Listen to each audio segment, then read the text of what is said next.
Audi Q2 Bharat आ गई है। इसको आने में काफी समय लगा और लॉकडाउन की वजह से कुछ देरी और हो गई। लेकिन त्योहारी सीजन से बेहतर समय क्या होगा एक अहम कार लॉन्च करने के लिए। ये भारत में इस साल ऑडी का 5वां लॉन्च है और शायद सबसे महत्वपूर्ण भी। एक कंपनी की सबसे छोटी और सबसे सस्ती एसयूवी सुनने में अच्छा लगता है और ऐसी गाड़ी कंपनी के लिए काफ़ी कामयाबी भी हासिल कर सकती है।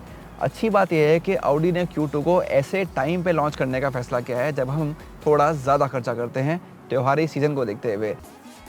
Q2 सिर्फ 4300 मिलीमीटर लंबी है और इसमें 2593 मिलीमीटर का व्हील बेस है। कद करीब 1.5 मीटर का है और 1800 मिलीमीटर की चौड़ाई इसे शानदार रुख देती है। ऑडी Q2 के डिज़ाइन में कुछ नयापन तो ज़रूर है। अगर आप इसको कंपनी की बाकी पुरानी कारों से कंपेयर करें तो ये उतनी सिंपल या सरल नहीं है, लेकिन ये बहुत ज़्यादा फ्लैशी या स्टाइलिश भी नहीं है। एक बीच की चीज़ है, अच्छा बैलेंस है और ये आपको पसंद आएगा। कुछ चीज़ें इसमें जो आपको ज़्यादा पसंद आएंगी, उनमें से एक है ये टी शेप्ड की हेडलैम्प्स। यही टी शेप आपको पीछे टेल लैम्प्स में भी मिलेगा, तो एक अच्छा कॉम्बिनेशन है दोनों का।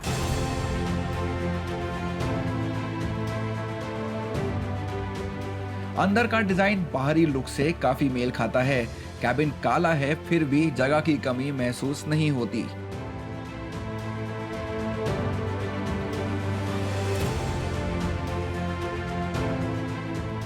शुक्र है कि कार में वायरलेस चार्जर, 10 स्पीकर का 180 वॉट साउंड सिस्टम और एक सनरूफ है। लेकिन मेरे पसंदीदा है क्वाट्रो बैजिंग के साथ डैश पर डिजाइन और रोटरी एसी वेंट जो क्लिक होकर बंद होते हैं। ये सबसे पहली टीटी जैसी ऑडी कारों की याद दिलाते हैं। 2 zone climate control, tyre pressure monitoring और सनरूफ सभी ट्रिम्स पर मिल जाते हैं। वहीं wireless charger, flat bottom steering और एम्बिएंट लाइटिंग सबसे महंगे प्रीमियम प्लस 2 और टेक्नोलॉजी वेरिएंट्स में ही आते हैं। अब मैं आपको बताता हूँ कि सेकेंड रो कैसी है उस गाड़ी में जिसकी लंबाई सिर्फ 4.2 मीटर है और ये काफ़ी सरप्राइजिंग है मेरे लिए, क्योंकि नी रूम ठीक ठाक है, इतना बुरा नहीं है और हेडरूम भी काफ़ी अच्छा है और मेरे पैर अगली सीट के नीचे चले जाते हैं, तो वो एक अच्छी चीज़ है। लेकिन इसकी जो सीट है ये और थोड़ी बड़ी हो सकती थी, क्योंकि थाई सपोर्ट मुझे थोड़ा कम लगा यहाँ पे। यहाँ ऑडी ने डिसाइड किया है कि आपको एसी वेंट्स नहीं देने हैं और साथ में 2 USB चार्जिंग पोर्ट देने हैं, लेकिन ये सी टाइप है, इसका ध्यान आप रखिएगा। और नीचे एक 12 वोल्ट का सॉकेट भी है। इसके अलावा यहाँ आपको एक सेंटर आर्मरेस्ट मिल जाता है। अगर 2 लोग बैठे हों तो ये आपको थोड़ा आराम देगा, और अगर नहीं तो 20 के पैसेंजर के लिए आपके पास एडजस्टेबल हेडरेस्ट भी है और साथ में एक 3 पॉइंट सीट बेल्ट भी है, जो एक बहुत अच्छा फीचर है। ऑडी Q2 भारत में सिर्फ एक पेट्रोल टर्बो इंजन के साथ आई है, कोई डीजल नहीं है। और इस इंजन को आप काफ़ी गाड़ियों में देख चुके हैं, ऑडी की कार्स में, स्कोडा की, वोक्सवैगन की कार्स में काफ़ी पॉपुलर है। और शायद आप गिनती भूल जाएं अगर आप गाड़ियाँ गिननी शुरू करेंगे कि कितनी गाड़ियों में इस इंजन को डाला गया है। Q2 को इससे एक बड़ा फ़ायदा ये होता है कि ये एक बड़ा इंजन है जो एक हल्की गाड़ी में लगाया गया है, तो इससे जो चलाना, जो ड्राइव है वो आपकी मज़ेदार हो जाती है, आपको चलाने में मज़ा आता है इस गाड़ी को। और इसी वजह से ऑडी कहती है कि एक गाड़ी 0 से 100 की रफ्तार सिर्फ 6.5 सेकंड में पकड़ लेती है, और वो इस गाड़ी के साइज़ के हिसाब से काफ़ी अच्छा आंकड़ा है। इंजन 187 bhp के साथ 320 Nm टॉर्क बनाता है, जो 1500 RPM पर मिल जाता है। पैडल शिफ्ट्स के साथ 7 स्पीड का DSG गियरबॉक्स आपके ड्राइव के अनुभव को और बढ़िया बनाता है। Q2 एक CBU है, यानी इसे देश में पूरी तरह से आयात किया जाएगा। इसका फायदा ये है कि कार के कई वेरिएंट्स हैं, लेकिन इसने कार की कीमत को भी बढ़ा दिया है, जो 34,99,000 रुपए एक शोरूम से शुरू होकर 48,89,000 रुपए तक जाती है।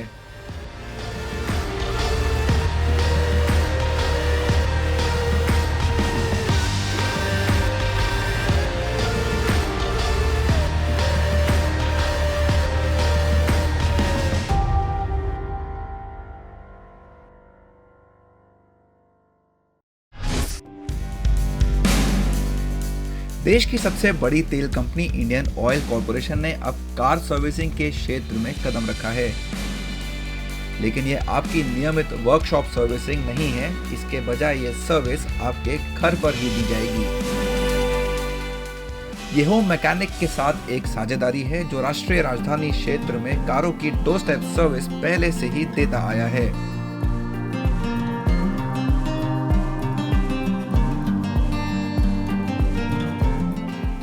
कंपनी के अनुसार कारों को 2 घंटे से भी कम समय में सर्विस किया जा सकता है, जबकि किसी वर्कशॉप में पूरे दिन का समय लगता है।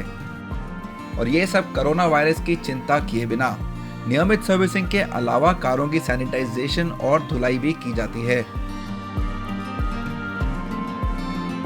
कंपनी का दावा है कि घर पर सर्विस लेकर ग्राहक वर्कशॉप की तुलना में सिर्फ आधे पैसे ही खर्च करेंगे। अगले 6 महीनों में इंडियन ऑयल ने होम मैकेनिक से 50 ऐसी वैन तैयार करने के लिए कहा है। इनको पूरे एनसीआर में, नेशनल कैपिटल रीजन में अलग अलग पंप्स पे खड़ा किया जाएगा, ताकि आपके घर पे ये सर्विस बेहतर तरीके से और तेज़ी के साथ दी जा सके। योजना है कि सेवा को देश के कई और हिस्सों में पेश किया जाएगा और मुंबई ये सेवा पाने वाला देश का दूसरा शहर होगा।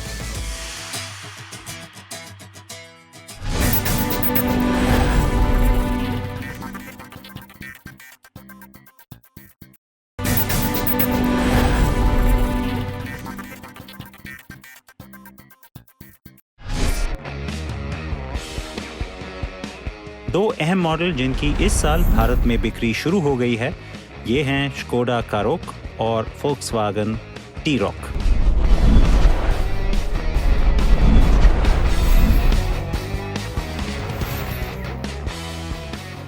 स्कोडा रैपिड और फोक्सवागन वेंटो एक ही कार के दो रूप थे, लेकिन इन दो भाइयों के साथ बात कुछ अलग है। जी हाँ, यहाँ मामला बहुत ही अलग है, क्योंकि वैसे ये दोनों एक ही प्लेटफॉर्म पे बनी हैं, दोनों में सेम इंजन भी है, लेकिन फिर भी बहुत ही अलग कारें हैं ये। और ये आज हम इन दोनों को इसलिए एक मुकाबले में नहीं डाल रहे हैं, हम आपको समझाएंगे ये कैसे अलग हैं। दोनों एसयूवी कंपनी के MQB प्लेटफॉर्म पर बनी हैं और ये दोनों CBU मॉडल हैं, यानी कि पूरी तरह से इंपोर्ट की गई गाड़ियां। फिर भी इनकी कीमत ठीक ठाक है। दोनों में पेंट फिनिश और बिल्ड क्वालिटी उम्दा है। साथ ही दोनों में LED headlights, LED day time running lights या DRLs, LED टेल लाइट्स हैं और क्रोम का अच्छा इस्तेमाल किया गया है।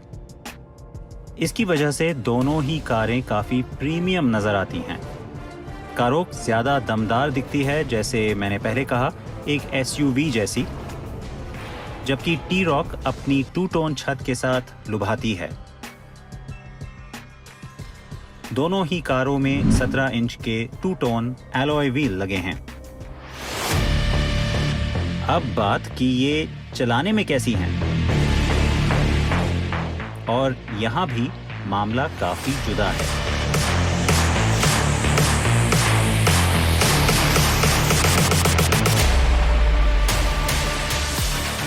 इस कार की राइड क्वालिटी, स्टीयरिंग और ड्राइविंग पोजीशन बहुत ही बढ़िया हैं और आपको एक एसयूवी चलाने का एहसास बहुत जल्द मिल जाता है इस कार में, जो कि मेरे ख्याल से काफ़ी कार ग्राहकों के लिए जो कि एक एसयूवी ढूंढ रहे हैं, लेकिन एक ऐसी एसयूवी जो कंफर्टेबल भी है और चलाने में आसान है, उनके लिए ये बहुत ही खास रहेगा। कारोक भी चलाने में बहुत ही तगड़ी कार है, बहुत स्पोर्टी फील आती है इससे, लेकिन कहना होगा कि टी-रॉक के कंपैरिजन में इसका एक थोड़ा सा वीकनेस है, और वो है माइलेज। जो क्लेम माइलेज नंबर है कार के बड़े और थोड़ा ज़्यादा भारी होने की वजह से टी-रॉक से कम है।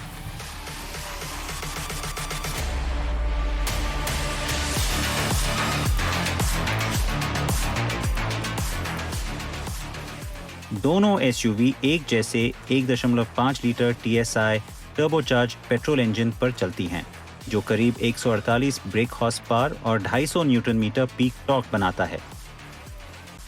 दोनों में ही 7 speed DSG automatic transmission standard है।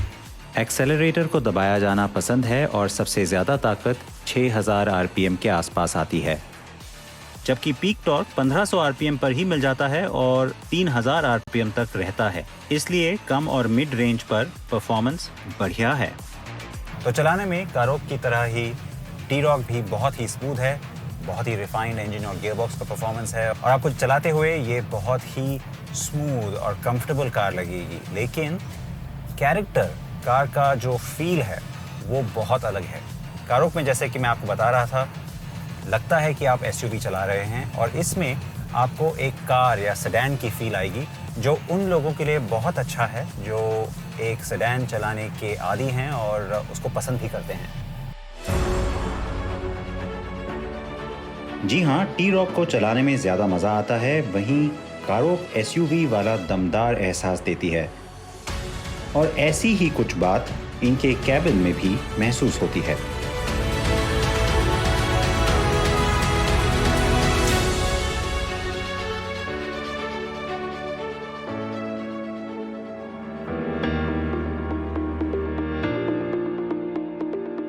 कारोक की बड़ी साइज का मतलब है कि कैबिन में काफी जगह है, खिड़कियां बड़ी हैं और पैनोरामिक सनरूफ भी है जो पीछे के सीट तक जाता है। डैश सरल है और फीचर्स एक बड़ी एसयूवी के एहसास को कायम रखते हैं।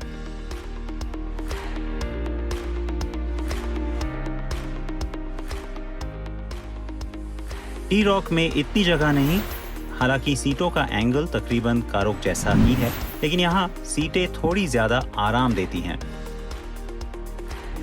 दोनों में 5 सवारों के लिए एडजस्टेबल हेडरेस्ट और 3 पॉइंट सीट बेल्ट मौजूद हैं। कैबिन के फीचर्स की बात करें तो आपको लगेगा कि दोनों कारें काफी हद तक एक जैसी हैं। हालांकि आपको कारोक का इंफोटेनमेंट सिस्टम टी-रॉक से शायद थोड़ा बेहतर लगे।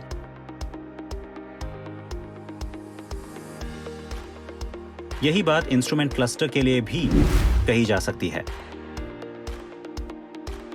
सेफ्टी फीचर्स के लिहाज से कारोक को 9 एयरबैग मिलते हैं, जबकि टी-रॉक में 6 एयरबैग हैं, लेकिन दोनों में ही रियर पार्किंग कैमरा है, हालांकि डायनामिक गाइडलाइंस के बिना।